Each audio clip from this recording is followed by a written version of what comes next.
punctuation. So let's discuss. Punctuation is the name of the marks used in writing. There are very essential signs to understand a sentence in a correct way. They represent the expression and feeling in a sentence. Now, what is the need for punctuation? We can also write like normally why we have to use apostrophe s or full stop or question mark. Why do you have to use it? So let's see. What is the need for punctuation? Punctuation is used to bring clarity and meaning to writing. As when we use full stop, it means that a new sentence has started. So the first word after the full stop is always in capital. So that's how when we use question mark, then it means that we are asking a question. When we use apostrophe s, then it's the another meaning. So each and every punctuation has every another meaning. Now let's discuss the use of capital letter source. A capital letter is used at the beginning of a sentence. For example, the bear in the zoo was a big one. So THE in that T is in capital. Next, cycling is a good form of exercise. So in cycling, C is in capital letter. Third, his favorite pastime is reading mystery books, stories or books. So here his starts with H and so there is used the capital letter. Now next, a capital letter is used with the proper nouns. For example, first, on Saturday morning when we have inter-school soccer match, so here on we have with on we use the proper noun, that is Saturday. Next, Roger is a good tennis player. So here H is and R is used in the sentence and it is capital letter. Mother Teresa was born in Sojoy, Macedonia on Monday, August 27, 1910. So in this sentence, the name of Mother Teresa is in capital letter as the first alphabet of both the words starts with capital, that is in mother we have used M in capital and in Teresa we have used T in capital. Now the third point is a capital letter is used with adjectives that are derived from proper nouns. For example, most tombs of the Mughal era were inspired by Persian architecture. So wherever there is adjective, we have used the capital letter, that is in Mughal M is in capital and in Persian P is capital. Second sentence, we had dinner at the Chinese restaurant. So in this sentence, the Chinese is the adjective which are derived from proper nouns. So C is in capital letter. Third, David Copperfield is my favorite Dickenian character. So here Dickenian word we have used D in a capital letter. Next point is about the pronoun I is always written in capital. That is, let's see the example. My parents say I spend too much money surfing the internet. I think it's a great way to gather information. So wherever I has been used, it is written in capital. You can also see some of the examples such as my name is or I am a girl. So I here is used will be used in capital sentence. Third, in titles the first letter of each main word is capitalized. For example, Buckingham Place is the home of the Queen of England. So Queen of England it is a title. So all the alphabets of the beginning word is in capital. Second, he has a degree in nuclear physics from Cambridge University. So here nuclear physics is the title. So the first letter of each of the nuclear physics word is in capital. Now after that, discussing about the capital letter, the next topic that we are going to talk about is related to the punctuation marks. So punctuation marks are symbols that help us to organize and structure sentences. The term punctuation is derived from a Latin word punctum. It means the correct use of points or stops in writing. So in the next slide we are going to discuss about some of the punctuations that, and guys, in paper sometimes questions can be asked that from where this word has been derived, or they can also ask in a way that is punctum is a Greek word or a Latin word. So you must know the history of the punctuation marks. That's why I have included this point, because it is very important from the examination point of view. So let's discuss some of the punctuations. First one is apostrophe, that is an inverted dash. The next one is full stop. You can see the sign. Then we have brackets. Then we have hyphen. Then we have colon. Then we have question marks. Then we have comma. Then we have semicolon. Then we have exclamation mark and speech mark. So you guys are already familiar with these punctuation marks, so I don't think so that I need to explain them in further, because you guys are using this since your childhood and you guys really know the how to use them and where to use them. So it would be waste of time if I took the topic again of explaining that why we use this. So in the next slide, let's talk about capital letter. Now let's see the uses. It starts a sentence. Capital letter indicates proper noun. Capital letter emphasizes certain words. So here I have inserted a picture of capital letter from A to Z. So let's see some of the examples. All I want is a pastry. So the first word is in capital. Second, you can call me Roni. So U is in capital letter, as capital letter starts a sentence. Third, I want it today. So here I is also in capital and today's T is also in capital, because capital letter indicates proper noun and emphasizes certain words. Now after discussing about capital letter, the next is about the full stop. A full stop marks the end of a sentence. While reading a sentence, we need a pause after a full stop. Full stop ends sentence that are not questions or exclamation. A full stop is used at the end of every telling sentence. For example, this is an elephant. So, after writing the sentence, we have used a full stop. Next, Anne is an excellent teacher. Similarly, Canada is fascinating country. So, on all these sentences, while ending it, we have used the full stop. A full stop is also used at the end of an abbreviated word or between the letters of an abbreviated word.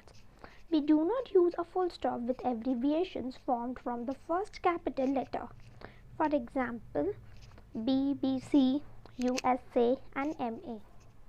Some examples could be dot, that is full stop, CO dot, etc., EG, that is, and no. So in the starting and in the end we have used the full stop. Now let's discuss about a question mark. A question mark is needed after a direct question. The question can be a short word or a whole sentence. Uses: question mark ends the sentence that are questions. For example, is this your assignment? Question mark. What is your favorite hobby? Question mark. Do you want this? Question mark. So in every sentences that I have used as an example, you can see that there is a question. So that's why we have used the question mark. Now the next one is exclamation mark or sign.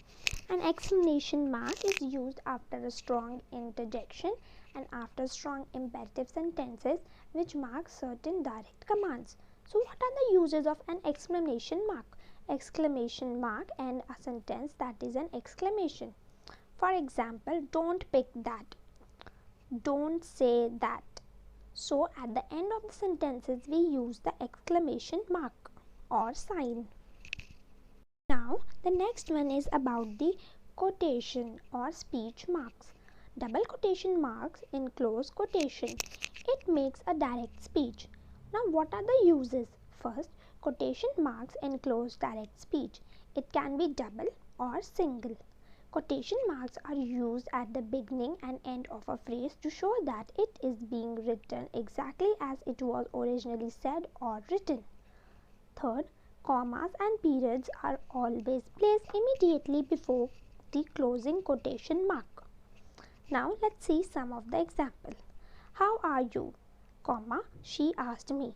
So, how are you is inserted in between the double quotation mark. So that's how we write and use the double quotation or speech marks. Now, after discussing about double quotation, the next is about related to the comma. A comma is used to organize thoughts into logical groups. It indicates a much shorter pause than a full stop. It separates the different parts of a sentence or names in a list. Now, what are the uses? First, a comma places a pause between clauses within a sentence. Second, it separates item in a list. Third, it separates adjectives in a series. Now let's see some of the examples. We were late, although it didn't matter. You will need eggs, butter, salt and cheese. Third, I wore a red colored long and frilly skirt. So here we have used comma, and I think that these three examples are sufficient to make you understand about the importance of comma. Now let's discuss about the next punctuation mark, that is the single quotation mark. So what are the uses of single quotation mark? It completely encloses clause inserted in a sentence. Mark speech from words denoting who said that. Now let's see one of the example of the same. We were, though we had rushed to get there, late for the film. Thank you, I said. So you can see that thank you is written in or inserted between the single quotation mark, and comma is also inserted in the single quotation mark itself. So that's how we use the single quotation marks. I hope you guys are clear about the double quotation and single quotation, because it is a little bit confusing, but if you pay attention towards this, it will be not. Now after that, let's discuss about hyphen. Hyphen is a small dash. Now what is the uses of hyphen? Hyphen connects the elements of a certain word. For example, northeast. So in this we have inserted hyphen. So second, fair weathered friend. So in fair and weather there is a hyphen. X factor. So in X factor it separates and it connects the elements of certain words. So here we have used a hyphen. After discussing about hyphen, the next important topic of the punctuation mark is related to or concerned with the colon. So what are the uses of colon? Colon introduces list including examples, introduces summaries, introduces direct quotations, or introduces a second clause that expand or illustrates the meaning of the first. Now let's see some of the examples. We learned the following at the camp. What were they? Rock climbing, canoeing and rafting. Second, during the salsa class we were told dance salsa on any beat or across the beat. Third, my instructor always says bend those knees. Fourth, the snow hardened. It turned into ice. So these are some of the examples which illustrates how to use colon. So after discussing about colon, the next topic is about semicolon. A semicolon represents a pause greater than a comma. Semicolon is used to separate the interdependent clause of a compound sentence. Such clauses are not joined by coordinating conjunction and, but, or, nor, for, so, yet. In separating the two clauses of a compound sentence, the semicolon is slightly stronger than a comma, but weaker than a period. Remember that the clause before the semicolon and the clause after the semicolon should be complete on their own. We should be able to replace the semicolon with the period and get the two grammatically correct and sentences complete. Now what are the uses? Semicolon separates two likely linked clauses and shows that there is a link between them. It separates item in a complex list. Now let's see one or two examples related to the same. First, on Tuesday, the tram was late, the bus was early. Second, you can go by an aeroplane, train and a taxi, channel, tunnel, train, coach, then a short walk, or aeroplane and car. So that's how we use the semicolon. Now after semicolon, let's discuss about apostrophe of possession. What are the uses of? It denotes the ownership of something. For example sentences, there is Bestie's scarf. So in Besties it is S apostrophe S. Second, these are the Peter's book. So in Peter's we have used the apostrophe S. Now apostrophe of contractions. Uses shows the omission of a letter S when two or occasionally more words are contracted. Don't walk on the grass. We would have told us. Double contraction is used in spoken English only. We don't have to write, so it is not important, but sometimes questions are asked that when we use the double contraction. So you must know that while speaking only we use the double contraction. Now after that, let's talk about ellipse. What are the uses of ellipse? Ellipse shows the omission of a word. It indicates a pause. For example, the teacher mourned, look at this floor, a mess, this class. Second, Louis said, I think I locked the door. No, hang on, did I? So here we have used the ellipse.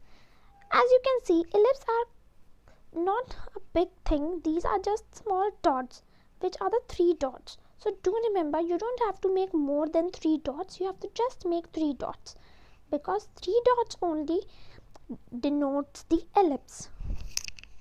So now after that, let's discuss about the brackets. So what are the uses of brackets? Brackets set apart a word or phrase added to a sentence to give some additional information. Brackets can be of 2 types. It could be a round bracket or a square bracket. The meaning is same, so don't worry guys. For example, the necklace which had been in my family for years was stolen. So here the sentence can also be written in a way that the necklace was stolen, but we have wrote it in a way that which necklace. It doesn't tell that necklace which was have been in my house.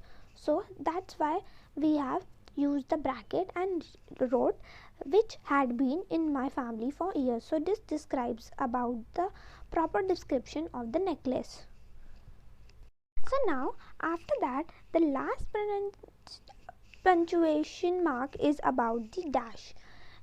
What are the uses of using a dash? It indicates additional information with more emphasizes than a comma, indicates a pause, especially for effect at the end of a sentence, and contains extra information used instead of brackets. For example, she is a author dash and a very good one too. Second, we all know what to expect / the best. Third, you solve that sum dash and I don't know how dash before anyone else. So that's the proper usage of using a dash. So guys, here finally the topic of punctuation ends. If you have any doubt, any query, do mention in the comment section, and do make sure that you hit like button on this video. And before completing or switching to the other topic, do make sure that you guys refer to any other reference book for question practicing, as it is very important from the examination point of view. So that was all for the video guys. Thank you everyone. Take care.